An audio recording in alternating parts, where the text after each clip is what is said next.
PG லக்ஸில் இன்றைக்கி என்ன vlog பார்க்க போகிறோம்னா, நான் வந்து ஒரு ஃபங்க்ஷன் போயிட்டு வந்து நல்லாவே தெரிஞ்சிருக்கோம். என்ன பண்ணணும்னா நம்ம வந்து ஹோம்ஒர்க் எழுதணும். ஏன்னா வந்து நான் ஏற்கனவே வந்து 2 கொஸ்டின் எழுதிட்டேன்.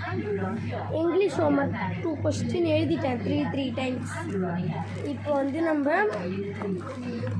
3வது கொஸ்டின் 3 டைம்ஸ் எழுத போகிறோம். பேக் கேமரா இதான் my hand writing. N hand writing வேணும்னா பார்த்துக்கோங்க. மட்டும் தான் இது காய்ஸ்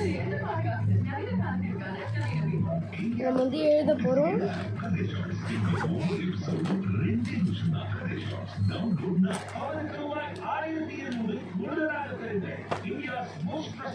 இது பாருங்க, இது வேண்டாம் இது இருந்து காட்டிக்கலாம். இது வந்து ஆன்சர். நம்ம புக்கில் கொஸ்டின் பார்த்துட்டு இதில் ஆன்சர் எழுதிக்கலாம். அவ்வளோதான், நான் வந்து எழுத போகிறேன். ஃபங்க்ஷன் போயிட்டு வந்ததுனால நான் வந்து ஹோம்ஒர்க் எழுதணும். இல்லைன்னா நாளைக்கு வந்து நான் போகணும்.